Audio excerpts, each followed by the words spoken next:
Why is it that the word does not seem to work for certain individuals? Why is it that some people struggle to get results through the word?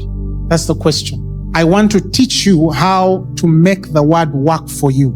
Because it's one thing for you to believe the word, confess it, to read it, but biblically, by pattern and principle, there are ways God has showed us through teaching how we must activate, how we must allow, how we must provide, how we must interact and interplay with the word for the word to give us the results that we so desire.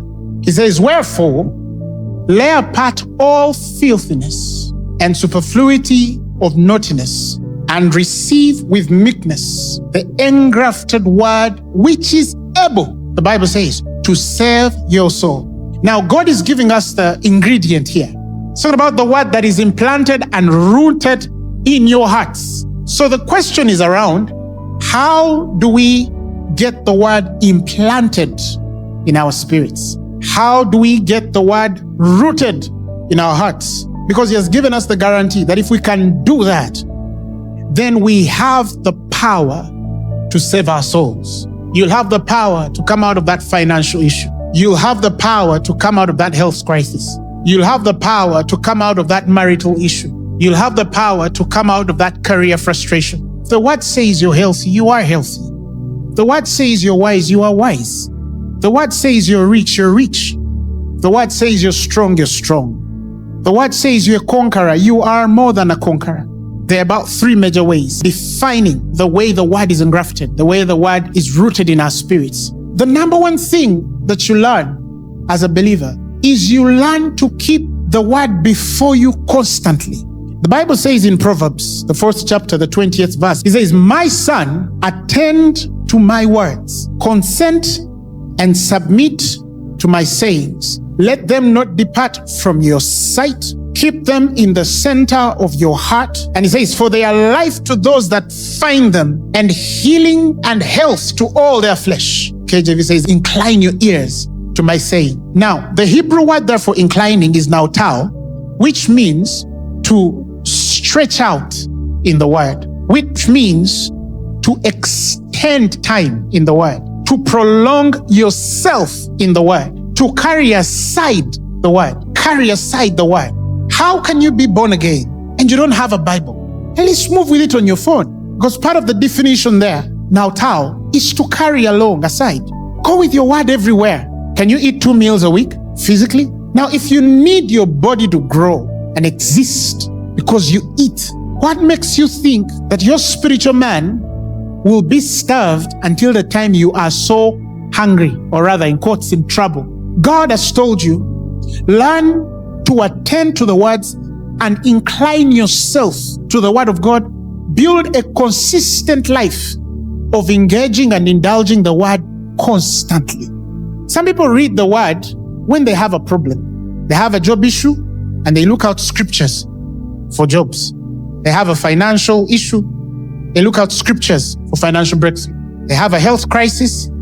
They start looking out scriptures for health crisis. When their health is robust and strong, or when their finances are fixed, then they hold back and then engage and indulge themselves in their most useful time of life with the affairs of this world. And when trouble strikes again they look for the word, and then they pray, and then it works, and then they detach. Until the next time when again trouble comes. The Bible tells us not to be slothful in business, fervent in spirit, it says, and serving the Lord. Why is it that you have the strength to watch a movie for 2 hours, 4 hours, but you don't have the strength to read the Bible for 1 minute? You don't have the strength to wake up to a devotional and read it for 2 minutes. You don't have the strength to separate yourself and just be with God for an hour and speak over your life and confess these things that you know to be in Christ. So number one, learn to be a constant interactor with the Word of God. Let it become a part of your life. It is the first thing you do every day. It should be the last thing you do before you go to bed every day.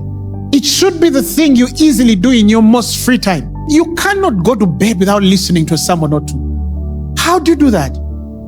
Just put it in and play. It will make you what it says. Get your flash, Get your mobile phone, feel it. Just have the word everywhere. Have it in your car, have it in your house, have it at your workplace. Don't just even respond to it because this someone has rebuked you. But make a definitive decision from today to incline your ears to the word of God. As you continue interacting with it, it will automatically start settling in your heart. Now it's getting implanted, it's getting grafted, it's getting rooted, because that's how the word works. The more you interact with it, the more it starts to connect with the inward parts of your spirit. And how do you know? You start to see that you react according to the word. You talk according to the word. You behave according to the word. You respond according to the word. You don't move by the senses. You don't move by the feeling. You don't move by what you're told and what you're not told.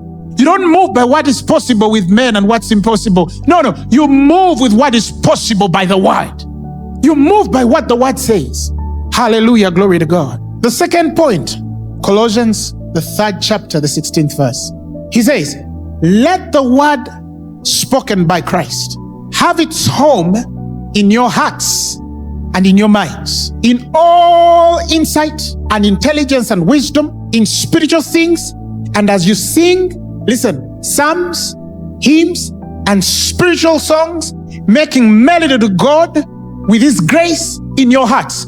Oh, glory to God. So yes, you read the word. Oh yes, you take it in your heart. Oh yes, you confess it. But have you ever thought to make sound for it?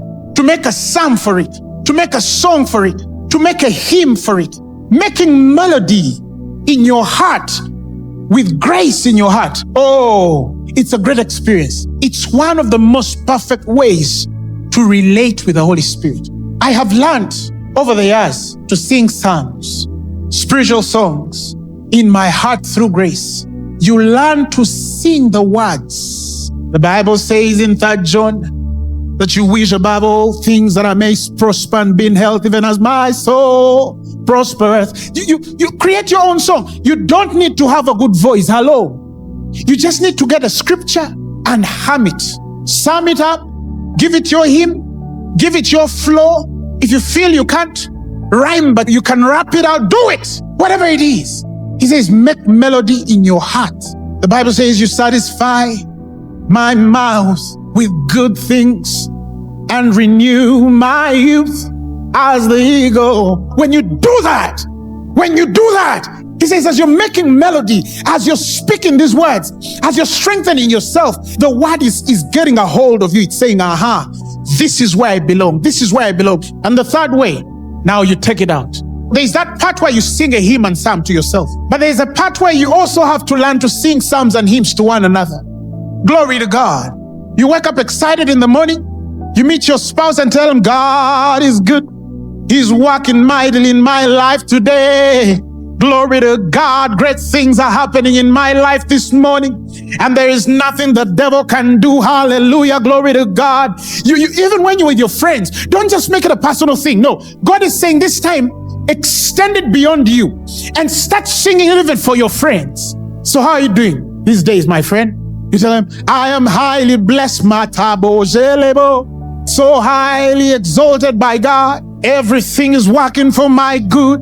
I'm blessed on the left and I'm blessed on the right. I'm blessed going in and I'm blessed going out.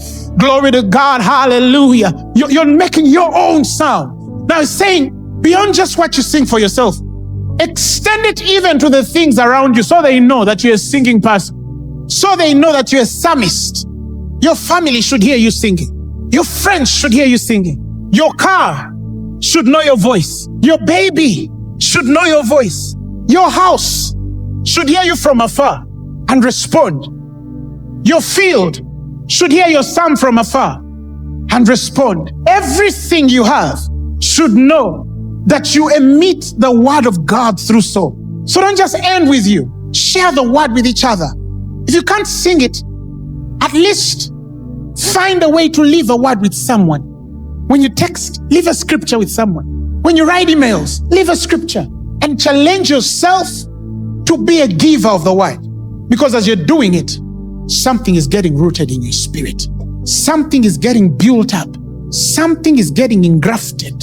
Something is holding itself inside you. How can you talk about everything except these words that are life to them that find them? and medicine to the bones. Now, so you say, how do I find them? This is the finding. This is how the word of God will start to carry meaning in your life. This is how the word of God will start to carry meaning in your spirit. You can be everything this word tells you to be.